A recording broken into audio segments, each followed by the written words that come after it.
오늘 우리가 이제 두아디라 교회에 대한 말씀을 좀 함께 나누려고 합니다. 한때 역경을 이겨낸 불굴의 인물, 이런 인물로 존경받다가 한순간에 나락으로 떨어진 사람이 있는데요. 사이클 선수 중에 랜스 암스트롱이라는 사람입니다. 이 사람은 홀어머니 밑에 자라면서 어머니 뒷바라지로 이제 철인 3종 경기 선수로 출발을 해서 철인 3종 경기가 수영도 하고 마라톤도 하고 자전거도 타야 되는데 하다 보니까 자전거에 남다른 재능이 있다는 걸 알게 됐어요. 그래서 이제 사이클 선수로 전향을 하게 됩니다. 많은 메달을 따고 기록을 세우고 그랬는데 이 사람이 정작 유명해진 거는 1996년에 암에 걸려서예요. 암에 걸려서 다들 다시 선수로 뛸 수 있을까 했는데 그 다음 해에 이 치료를 잘 받고 이 암을 극복해내고 다시 선수로 복귀를 합니다. 그래서 1999년부터 여러분 웬만한 사람도 힘들다고 하는 트로드 드 프랑스라는 자전거 대회에서 7번이나 우승을 하게 됩니다. 그래서 한때 이분에 대한 책이 막 나왔어요. 야, 이렇게 역경을 이겨내고 도전해서 이렇게 승리를 하는 사람이 있구나 해서 많은 사람들에게 소망도 주고 위로도 줬는데 안타깝게도 얼마 후에 이분은 그 명성을 순식간에 잃어버리게 됩니다. 왜냐하면은 알고 봤더니 공정한 경쟁을 하기 위해서 선수들이 먹으면 안 되는 약을 이분이 사용한 거예요. 그게 발각이 된 거예요. 그래서 그동안의 우승 기록도 다 박탈당하고 사이클계에서는 영구 제명이 됩니다. 그리고 거기서 끝나는 게 아니라 몇 년 후에는 술을 마시고 음주운전을 하다가 사고를 내고 도망갔어요. 붙잡혔는데 자기가 운전한 게 아니라 동승했던 여자친구가 운전했다라고 거짓말을 하다가 들통이 나기도 했습니다. 말 그대로 정말 명성이 한순간 나락으로 떨어지는 거죠. 야, 암도 극복하고 고난도 이겨내고 이렇게 다시 선수로 복귀해서 기록을 낼 수 있구나 했는데 알고 봤더니 그게 다 거짓이었던 거예요. 여러분, 어쩌면 이분은 자기가 선수로서 누리던 그 명성과 그걸 통해서 얻었던 많은 부를 계속 유지하고 싶었는지도 몰라요. 그래서 이 조그맣게 시작되는 그 유혹을 뿌리치지 못하고 한 번이 두 번이 되고 두 번이 세 번이 되고 그 다음에 그것을 지키기 위해서 거짓말을 하게 되는 이런 나락으로 떨어지게 되는 거죠. 여러분, 그 유혹과 시험은 오늘 저와 여러분에게도 언제든지 올 수가 있습니다. 고난을 이겨내고 영광의 자리에 갔더니 어느 순간 한켠에 스물스물 올라오는 유혹들, 그게 처음에 보면은 그렇게 대수롭지 않아 보이고요. 커 보이지도 않아요. 그래서 그것을 그냥 방치하고 방관했더니 그 죄가 우리를 병들게 하는 일이 언제든 우리 삶에 생길 수 있습니다. 그게 두아디라 교회였어요. 여러분, 그래서 주님이 주님의 사자를 통해 두아디라 교회에 편지를 보내십니다. 제일 먼저 주님은 그들을 칭찬하셨어요. 19절에 보니까 내가 네 사업과 사랑과 믿음과 섬김과 인내를 아노니 라고 시작합니다. 여러분, 사업이라고 하니까 무슨 돈 버는 사업을 말하는 게 아니라요, 이 두아디라 교회 교인들의 행위, 행동, 삶, 이걸 그냥 다 뜻하는 말이에요. 그러니까 그 뒤에 나오는 것을 다 말한다고 볼 수 있습니다.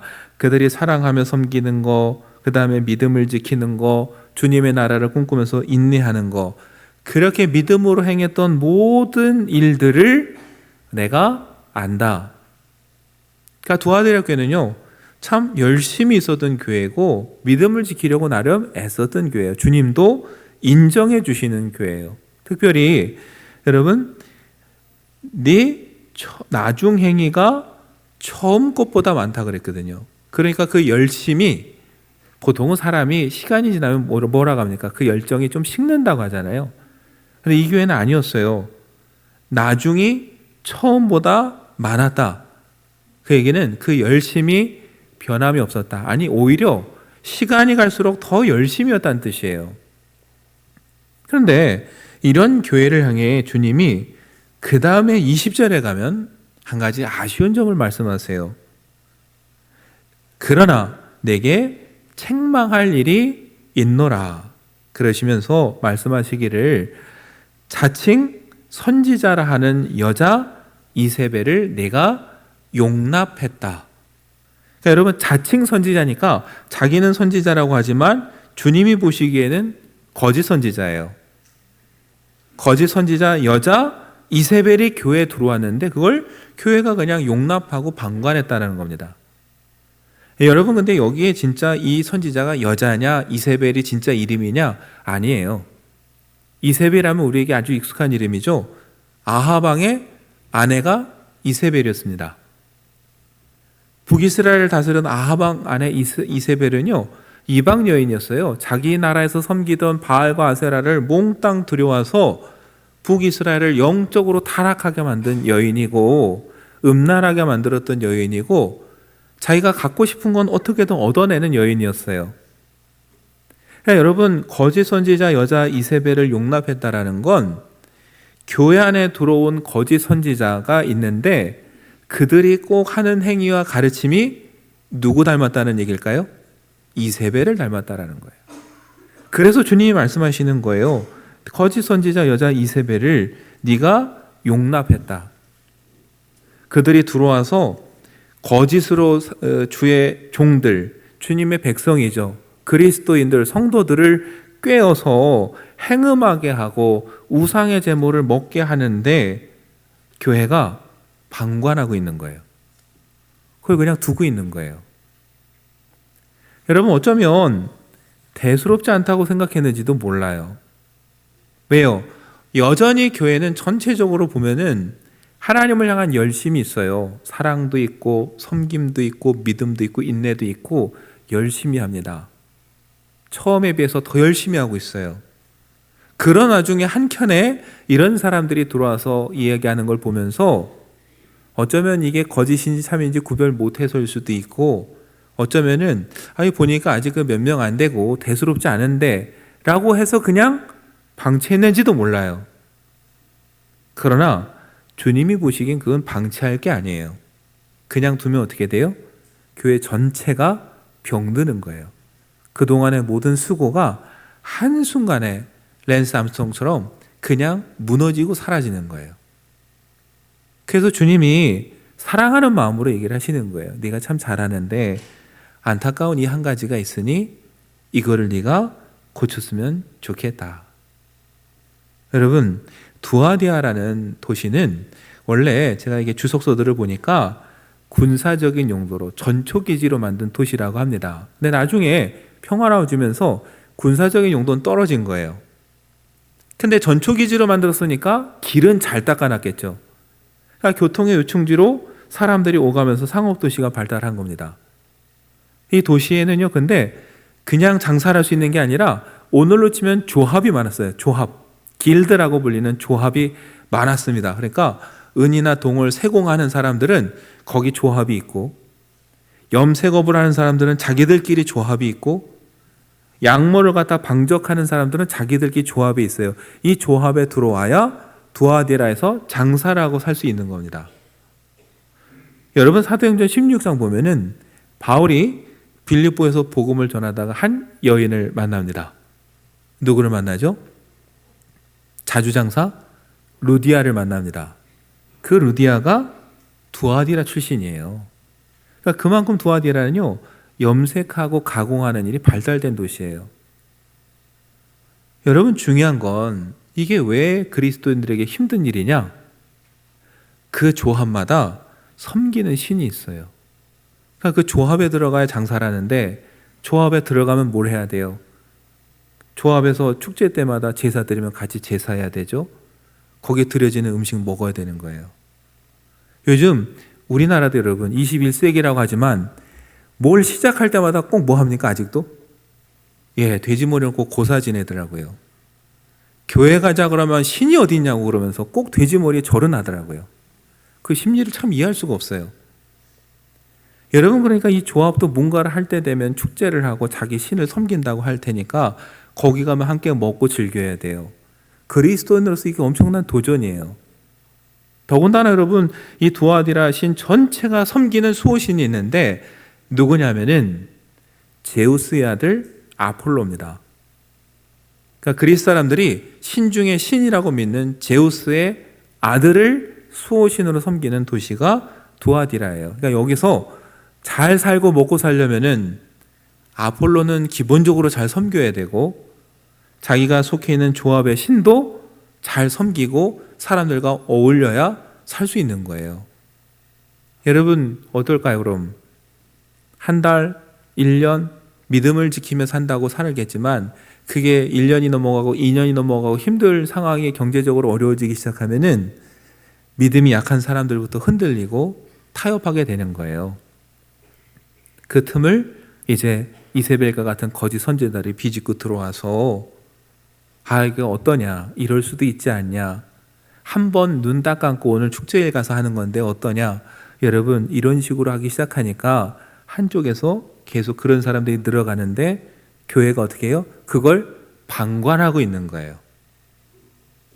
그걸 주님이 지금 오셔서 책망하시는 거예요.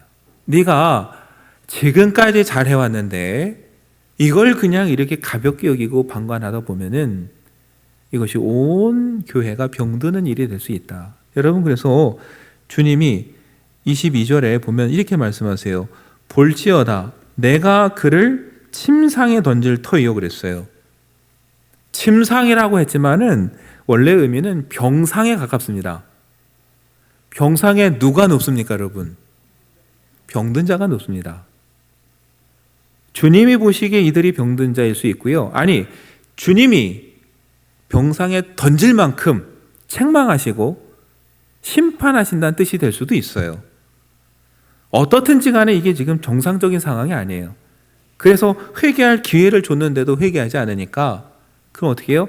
내가 가서 그를 침상으로 집어 던지시겠다, 이런 이야기예요. 그러나 중요한 건 던지는 게 목적이 아니라 뭐예요? 그러기 전에 회개하라는 거예요.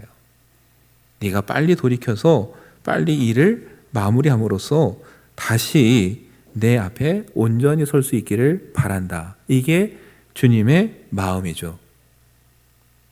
여러분, 사람들은 이 조그만 게 어때? 또 이걸 주님이 알겠어? 라고 할지 모르지만 주님은 말씀하시는 거예요. 내가 다 안다. 그래서 어떻게 돼요? 그 행위대로 갚아주리라. 여러분, 제일 편지를 먼저 시작할 때 우리가 18절에 봤어요. 눈이 불꽃 같다. 다른 거 아닙니다. 모든 것을 주님은 꿰뚫어 보실 수 있는 능력이 있으시다라는 뜻이에요. 아까 말씀드린 대로 아닌 것처럼 선지자처럼 꾸며도 하나님은 그들이 거짓이라는 것을 꿰뚫어 보고 계시는 거고, 교회 한쪽 구석에 그게 몇 명이 아니더라도, 아니 그럴듯하게 아무리 포장을 해도 주님은 그것을 꿰뚫어 보실 수 있는 분이라는 것. 그래서 그 행위대로 갚으시겠다. 여러분, 여러분과 제가 아무리 그럴듯하게 포장을 하고 감추려고 해도 우리가 저지른 그 죄와 하나님 앞에 보여주는 추악한 것들을 감출 방법이 없습니다. 우리는 근데 감출 수 있다고 생각을 해요. 그래서 적당히 덮어두고 그냥 묵인하는 거예요. 그런데 하나님 앞에 감출 수 있는 건 없어요.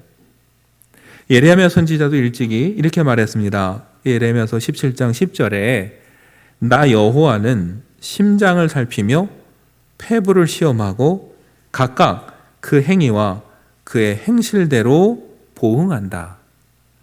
여러분, 심장과 폐부는 이스라엘 사람들에게는 생각과 마음이 머무는 곳이에요. 하나님께서 뭐예요? 우리의 생각과 마음 깊숙이까지 다 파헤쳐 살펴보시고 그 행실대로 갚아주시는 분이다. 그건 이미 구약 때부터 말씀해주고 있는 내용이에요. 그걸 다시 일깨워주는 겁니다. 그 하나님께서 불꽃 같은 눈으로 지금 너희 두아디아 교회를 살펴보고 계시니까 또다시 기회를 줬을 때 놓치지 말고 회개하라는 거예요. 왜요? 그 주님은 진정 두아디아 교회의 주인이시고 이 두아디아를 다스리는 왕이시기 때문이에요. 그걸 여러분 묘사해 주는 게 그 다음이에요. 그 발이 주석같이 빛난다라는 건 그냥 하는 말이 아닙니다.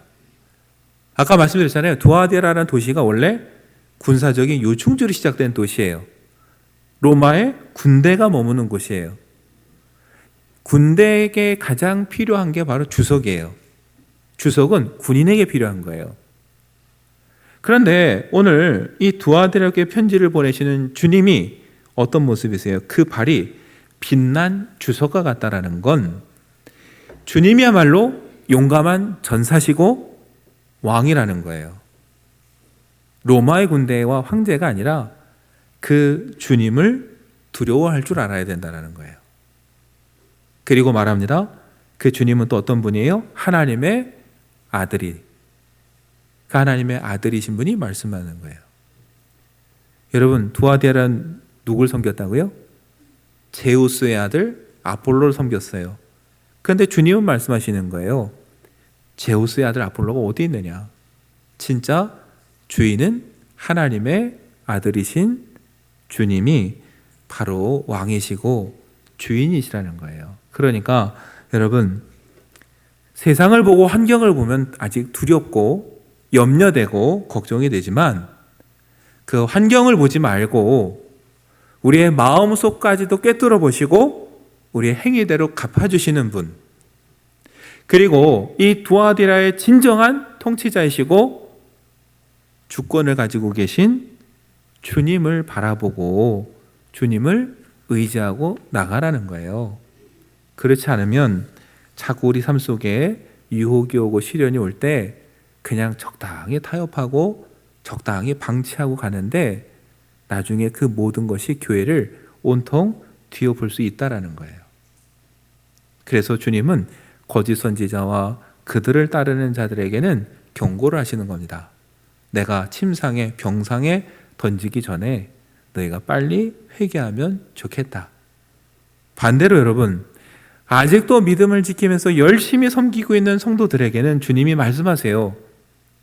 나는 너희에게는 더 요구할 게 없다. 너희에게 더 지어줄 짐도 없고 바라는 것도 없다. 여러분, 그래서 24절에 보면 너희에게 말하노니 다른 짐으로 너희에게 지울 것은 없노라 그러시면서 부탁하시기를 25절과 26절에 다만 너희에게 있는 것을 내가 올 때까지 굳게 잡으라. 여러분, 믿음을 잘 지키고 있는 성도님들은 주님이 알고 계세요. 꿰뚫어 보고 계세요. 그리고 말씀하시는 거예요. 너희에겐 더 내가 시킬 게 없다. 그냥 지금처럼 어떻게 해요? 내가 올 때까지 그대로 잘 하면 좋겠다. 그러면서 두 가지를 약속하세요. 26절부터 28절에 보면 이기는 자와 끝까지 내 일을 지키는 그에게 만국을 다스리는 권세를 주리니 그가 철장을 가지고 그들을 다스려 질그릇 깨뜨리는 것과 같이 하리라. 나도 내 아버지께 받은 것이 그러하니라. 내가 또 그에게 새벽벌을 주리라. 두 가지 약속하시는 거예요. 이기는 자, 내 말을, 내 일을 지키는 그에게. 여러분, 이기는 자 따로 없습니다. 주님의 말씀을 끝까지 지키며 붙잡고 있는 사람이 주님이 보시기에 이기는 자예요. 그에게 말씀하세요. 내가 만국을 다스리는 권세를 주겠다. 왜요? 주님이 진짜 왕이시니까 주실 수 있어요. 그러면서 상징적인 두 가지를 말씀하시는 거예요. 그게 뭐냐면 하나가 철장을 내가 주겠다. 여러분, 철장 그러면 좀 생소하지만요. 한문으로 하면 말 그대로 하면 쇠로 된 막대기입니다.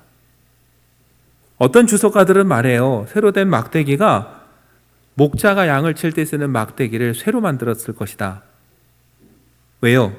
양을 지키기 위해서요.